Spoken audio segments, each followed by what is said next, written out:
Hey everyone, Brendan Snyder here. How are you? Thanks so much for joining me and welcome to a special review for the brand new Blue Oyster Cult album, Ghost Stories. This is their 15th and final studio album. It just came out on Friday, April 12th of 2024, and I'll get into it here, break it all down for you guys in just a bit. But before we start, if you're new to my channel and haven't already hit the subscribe button, please do. Also leave a comment, hit like, all those things do help support my channel. I'd greatly appreciate it. And of course, as an added bonus, if you turn on notifications, you're gonna stay up to date on everything going on in the world of music, just like this, with a review for the brand new Blue Oyster Cult album, Ghost Stories. So before we get into everything here, I want to give you guys a little bit of background, a little bit of history here on the band itself, as these sort of things usually tie into the references and stuff that I make while reviewing the new album. So the band itself formed over 55 years ago in 1967, and originally they played under the name Soft White Underbelly before changing their name to Stalk Force Group, which incidentally they actually recorded an album for with Elektra Records and did get released on Rhino Handmade, in case you want to hear what they sounded like before ultimately becoming Blue Oyster Cult, which is the name, of course, that they ultimately would settle on. And their manager, Sandy Pearlman, was kind of in a different role than most managers. He was a creative partner with them, also provided poetry, lyrics, things like that. So really more than just a manager is. Now, by 1969, the band itself, the classic lineup that we, knew as the band, not today, obviously, but at that time, solidified. So we had Eric Bloom on guitar and vocals, Buck Dharma on guitar and vocals, Alan Lanier on keyboards, Albert Bouchard on drums, and Joe Bouchard on bass. And the band released their debut album in 1972, and the album itself featured black and white cover art on it, and so did the next two albums that they released, ultimately defining those three albums, that era of the band, as the black and white years. Now, beginning in 1976, when the band released Agents of Fortune, this is where they really took off on their commercial peak. This album featured the mega hit Don't Fear the Reaper. It ultimately would be certified platinum. In 77, they released Spectres and continued their success, featuring the radio hit and staple Godzilla. That album would be certified gold. And the band would release two more albums to varying degrees of success at that time. But in 1981, they returned to the top of the charts with my favorite album, Fire of Unknown Origin, and that one featuring the top 40 single Burnin' For You, with the album ultimately certified gold. And so the band would release three more albums, including 1988's Imaginos, and then they would continue to tour, but not release anything for 10 long years until 1998, when they returned with Heaven Forbid, which I think is another fantastic, very underrated album by the band. It was followed up by Curse of the Hidden Mirror in 2001. And then, unfortunately, they took another long hiatus, twice as long as the one before. It was now 19 years until we got their last studio album, The Symbol Remains, in 2020, which was a breath of fresh air. I have done a full review of this. I'm going to leave a link in the description for that one. But now, just 4 years later, we are finally getting Ghost Stories. And unfortunately, this is their final album that they are releasing. And so let's break that down. Let's get into that right now. So 15th studio album, and as I said, final album. It's comprised of 12 tracks that clocks in at 42 minutes. Now, the songs on it, though, were originally recorded between 1978 and 83. One of the tracks, the last track on the album, comes from 2016, but everything else is from that classic era of the band. And so this album does feature past and present members of the group, which is kind of a really interesting way to cap off your career, having an album that spans that kind of a time frame. The songs, though, were recorded in different ways. So instead of it being very, say, studio outtakes and things like that, the tracks are actually taken from live recordings, rehearsals, and various demos. Then they were embellished where they had added guitar, keyboards, and vocals added to it from newest member Richie Castellano, which I think is kind of cool because it brings both the classic lineup into the present day with someone who has become a defining member, especially on their last album, The Symbol Remains. He certainly had a major role on that album. And Richie would also do what he's called demixing and remixing. So however the songs were in their original format, they demixed it, separated everything out so that they could then properly mix this, which he took part in as well. And so the album is made up of songs that were recorded at different times and in various different ways that maybe weren't as professional at that time. So as I said, instead of going into the studio and doing a studio recording of something, might have been live, it might have been just a demo, a 4-track or something along those lines. And unfortunately, it lends itself or it gives itself to the album to feeling varied and piecemeal. The songs, they sound very good. Don't get me wrong. This is not an album where it sounds, raw and like throwaway type stuff. But sometimes, in my opinion, the vocals aren't always up to par. They might be mixed too far in the back, or the overall mix of it might be muddy. And that's not to say anything against Richie Castellano for him doing the mixing that he did on this album. I think it has to do with the way that the songs are recorded, their original recorded format of it. But then there's other ones on here that sound fresh, bright, and a lot better than other ones. And that's where I get that varied and sort of piecemeal quality feel to the overall album itself. Now, while I like getting this, recorded material from the classic era of the group, I have to say I almost wish that the current lineup, the group, simply took these songs and went in and re-recorded it so that with current recording technology, we would have gotten a much more cohesive album, the way that we did with the 2020 release of The Symbol Remains. This one was a really good sounding album, and I think they could have done justice to these songs and maybe even enhanced it a bit, because these songs are stuck in the way that they were at that time, never having developed past the live take, the rehearsal take, the demo take, which was just to capture it at that time, later to be worked on, when they're in the studio.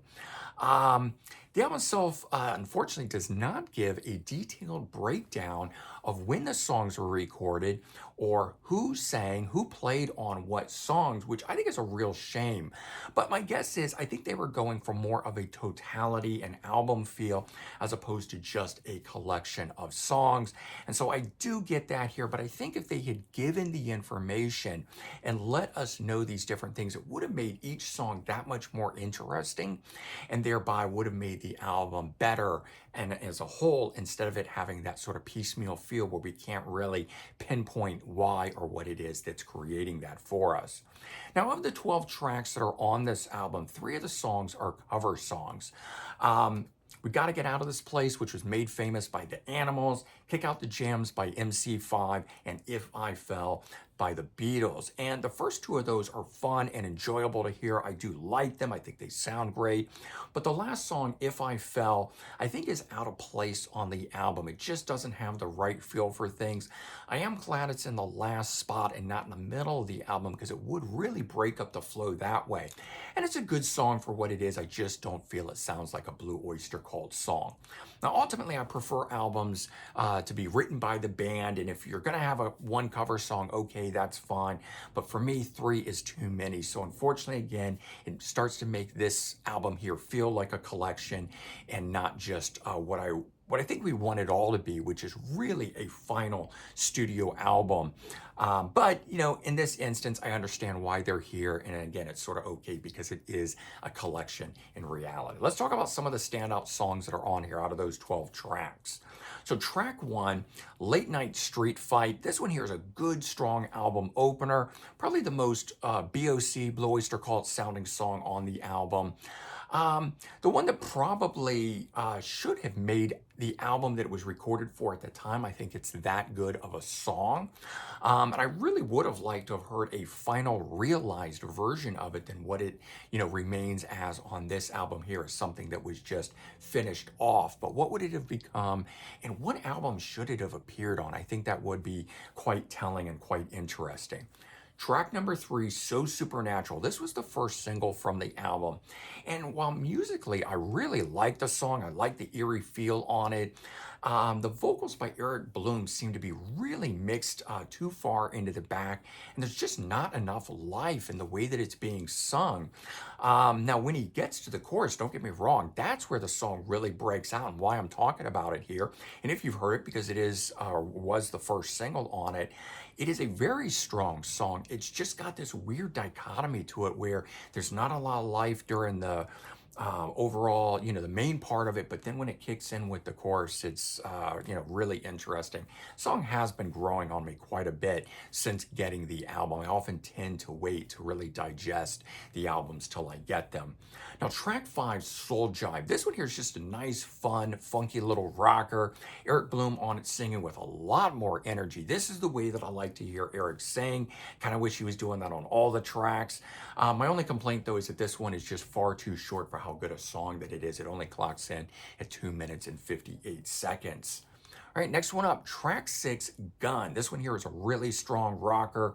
Very raw sounding. Buck Dharma singing on this one, though, not as silky smooth as he usually is. Kind of just another case similar to a So Supernatural is. Don't know whether this was a live or a rehearsal or what it was, but I tend to think when I'm hearing a song like this one or So Supernatural that that's really what we're getting with those. But all in all, I have to say the song is a pretty great song nonetheless. All right, and the last one to touch on here, track 11, Don't Come Running to Me. This was the second single from the album, and this was the one that caught my ear right off the bat when I first heard it before the album came out, and I thought this is a fantastic song, probably the hardest rockin' one on the album itself, and in my opinion, the best song on the album. Unfortunately, though, it is placed second to last on the album, and would be a great way to close the album if it weren't for that Beatles cover song, If I Fell, coming right after it, which just sort of takes away all the power and energy that the band builds up on this song. I really feel like the song Don't Come Running to Me should have been higher. It probably even should have opened the album. I think it would have made for a much stronger flow to the album if this had been the opening track. All right, let's take a look at the album itself. I really like the album art on here. I think they outdid themselves. Just like the last album, just some very strong album art, very striking. Here's the back side of it. I like the way they stack all of the tracks. I kind of always hate it when the stuff runs, left or right like that. So just stacking it down the center is always my preferred way. So all in all, we got some good art for the album itself in here. And I like the way we've got this person, ghost, overlaid with the symbol from Blue Oyster Cult. But here's what is the bummer for me. We open this up. We get the lyrics, but as I said, we don't get any information about who plays on these, and we don't get any band pictures. We're just getting some additional album art in here, which is cool and all, but for an album that is really supposed to be capping off the career, it would have been nice to have had pictures from all the different eras of the band in here, especially from that classic era of the 78 to 82 era when these songs were originally recorded. So bottom line on this album here, I think it is a welcome addition to their catalog. It's a nice way for the band to close things out after, 56 years together. And it's just cool to get some lost songs that we maybe normally wouldn't have otherwise gotten. These would have just stayed locked in the vault. So getting them this way, I welcome it. It's really cool. But unfortunately, I don't think that this album here is going to be replacing any of their regular albums that songs were specifically written for. The cohesiveness of those albums just work far better than this one here. And this one here, since we had waited 20 years since this album, The Symbol Remains, indeed, this is fantastic to get this here only 4 years later. And I think for diehard fans, this is a cool thing to get. But it really is an album of just, curiosity. It's a curio type thing. Nothing much more to it. I don't know that any just average or regular Blue Oyster Cult fans or just fans of classic rock in general really need this album. But all in all, I think it is a good album. If you're a Blue Oyster Cult fan, I say check it out. Give it a listen. See what you think. Who knows? You might really enjoy this album. And for me, somebody that had to wait 20 years between albums, getting another one after only 4 years, that in and of itself makes this album worth owning for me. All right, so hopefully you enjoyed that. The Blue Oyster Cult Ghost Stories review. I have done a review, as I said, for their 2020 album, The Symbol Remains. So I'm going to leave a link for that in the description. You can check that one out back to back and see what my thoughts are between the two of these. And all in all, let me know your thoughts about this album, how you feel about it, and where you think it might fit within their catalog. All right, take care, have a good one, and I'll talk to you real soon. Bye-bye.